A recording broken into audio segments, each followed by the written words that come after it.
My 60 Years on the Plains, Chapter 10.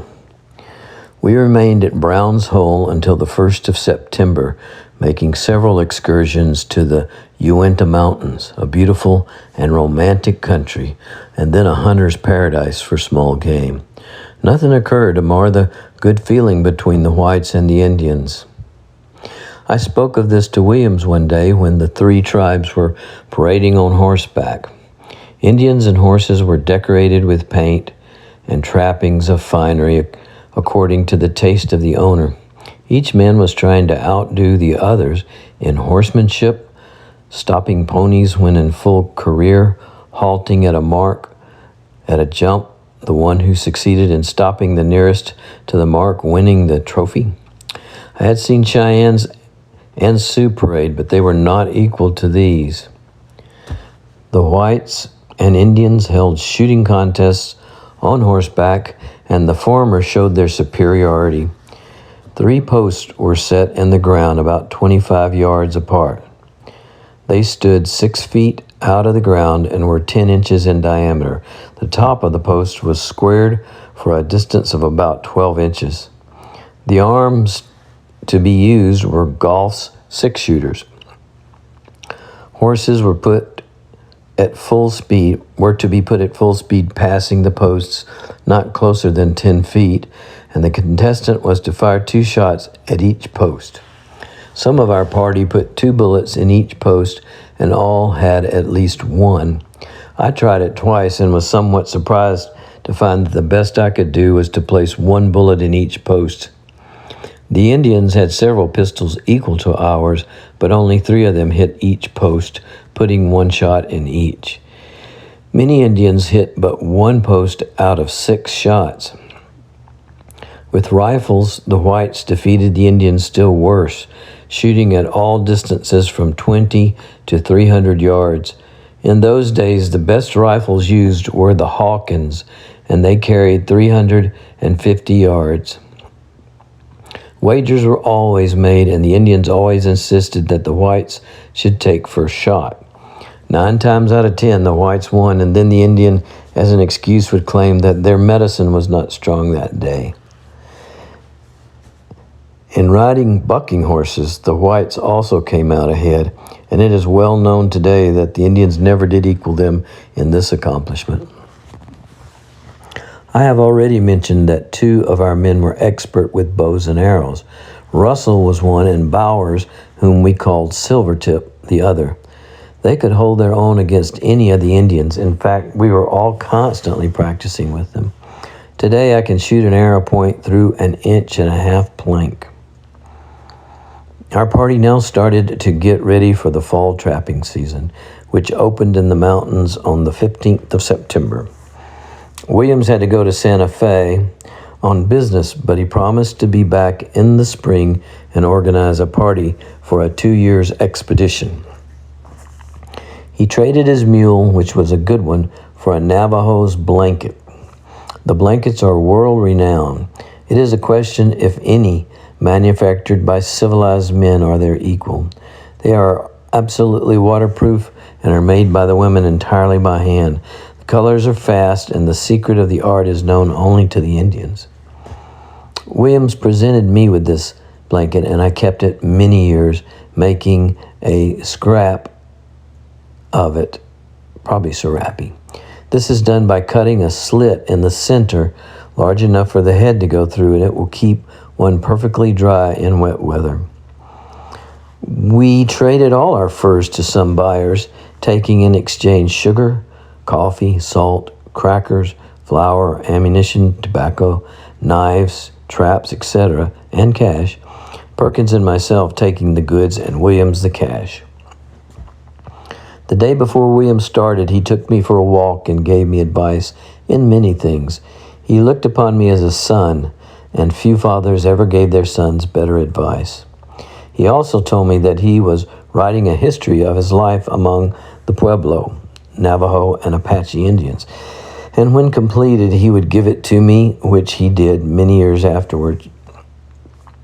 I firmly believe that it was the only true history ever written of the characteristics, habits, and customs of these 3 tribes. In 1873, I was appointed United States Marshal to look after some bad men and Indians at the Crow Indian Reservation on the Yellowstone River. Major F.D. Pease was agent at the time. For security, I placed a Williams manuscript in the safe, and 3 days later the agency burned down. At the time of the fire, I was on the trail of some cattle thieves. Otherwise, I would have saved a manuscript that can never be replaced. Chapter 11. For the next 10 days, we were very busy getting into shape and organizing. Perkins was selected as leader. The party was made up of 20 trappers and included our old men with Scotty. A council was held on the 16th of September, and it was decided to explore Salt Lake, Weber, Bear, and Malade rivers and other streams as circumstances and amount of furs should warrant. The next day we started, a wild and motley-looking outfit, I thought. The Indians all crowded up to shake us by the hand and to warn us to look out for the Blackfeet. Nothing of interest took place until we reached Weber River, which rises in the Wasatch Mountains and empties into Salt Lake. We followed the river down, passing through the canyon, and came in sight of the Great Salt Lake Valley, spread out in all its primitive grandeur. I said to Perkins, "Here is a scene fit to be viewed by the gods." Perkins and the other men laughed, saying, "Bill is becoming poetical." It was no longer boy. Bill had taken his place. Perkins wanted to visit a stream south of where Salt Lake City now stands, and on our way there we camped at the hot springs noted before, taking a plunge or bath before the Mormons ever heard of the country. We also examined the Blackfoot Fort on the bench overlooking the springs. Next morning, some Utah Indians called on us and wanted us to pay for being in their country. Such a thing could not be thought of for a moment. These Indians spoke the Shoshone tongue, which many of our men understood. They were also very fair sign talkers. When informed that they would receive no pay, their chief, who was called Old Bear, and bear he was by his looks, for a more surly-looking savage was never seen, he ordered us to leave immediately. He had with him some 30 warriors who had a few flintlock guns, bows and arrows, lances, knives, and tomahawks. They were thus fairly well armed, but by no means equal to our party. Perkins, who was an expert in dealing with turbulent and insulting Indians, having great patience, tried by every means to pacify them and make friends, but without success. He made the Indians keep back from our outfit, and then they would spit at us and make signs meaning dogs, which we all understood. I expected every minute to see the fight commence. We were prepared at every point, and our arms were in prime condition. Perkins cautioned the men to have patience, for many of them were becoming nervous at the insults from the Indians. Trappers would not brook insults from anyone, and as I saw these men grow more and more angry and bite their lips, I thought it was commendable in them to curb their feelings. All this time, Perkins was trying his best to make peace. He filled his pipe, lit it, and offered it to the chief, who refused it with contempt, saying, "Big Chief never smokes with white dogs." Perkins' patience was now exhausted, and he told the chief in pretty plain language to get out. When the Indians saw our men prepare for action by standing in open order and bringing their guns down to bear on them, they mounted their ponies, and casting all kinds of insults at us, both in signs and in spoken language, they departed, going south, the very route that we wanted to take. After they had disappeared, we held a council, and Perkins thought we would have to give up going any further south, as their village was located somewhere in that direction. We were not afraid of the Indians, but we wanted to collect furs and would have no opportunity to do this without being greatly annoyed. As things stood, it was a certainty that the Indians would follow us and that a fight could not be avoided. We concluded to take the back track, a thing that trappers seldom do except under extreme conditions such as those just related. The reader may be interested in knowing just how a company of 20 trappers divided the work in the business of collecting furs among hostile Indians. In the first place, everything was held in common, which means that the value of all furs trapped was equally divided. The men could not trap, for a picket had to, all the men could not trap, for a picket had to be constantly on duty. A guard remained with the horses during the day. During the night, the horses were corralled. One man had to take care of camp, and generally 2 men acted as skinners and caretakers of all the furs brought in. The remainder set traps and all kept a sharp lookout for Indians. No shooting was allowed while setting traps, as a shot signified Indians, at which signal all were on the alert. A general rule that was followed by all the mountain men was to strap stay chains or trace chains to the horses' fetlocks. It was impossible for them to stampede with such a fixing. When trappers lost their horses, they were obliged to go to some rendezvous and restock, as furs could not be collected without horses.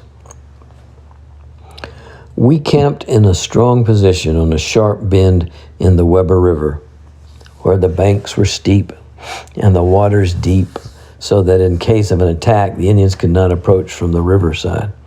Perkins thought that the Indians would undoubtedly hold a council in their village and concoct some plan whereby they could capture those quote-unquote white dogs and get all their horses. All this we understood, but as I've said before, they calculated without their host, as the sequel will show. Beaver signs were plentiful here, and after camp was made, the men went out and set traps. At supper, all hands were in camp. We passed many jokes that evening, Silvertip taking the lead, for he was by long odds the most humorous and comical member of the party. Personally, I was engaged in making a close study of all our men, particularly the new ones, and I came to the conclusion that they were a noble-looking body of men with high foreheads and with calm and fearless eyes. Their demeanor was that of gentlemen. I'd read of Daniel Boone and Simon Kenton, and in my mind I began to make comparisons, wondering whether Boone or Kenton were any nobler looking than these men. Then I thought of Leonidas and his handful of men repelling Xerxes and his immense Persian army. Could they be any braver or finer mettle than these trappers? As such thoughts passed through my mind, I came to the conclusion that the American nation might well feel proud of her mountaineers who fearlessly explored the unknown wilderness, encountering and overcoming untold difficulties and dangers by the mere force of their own indomitable willpower and courage. The true mountain men have never received the credit which they justly merited for their part in bringing this unknown country to light. We only put up one tin skin lodge for our effects, sleeping outside with arms in hand. 2 guards were put on duty to be relieved at midnight. Perkins said that it was customary for the Utahs to attack just before dawn. It is at this time that Indians expect to find whites fast asleep.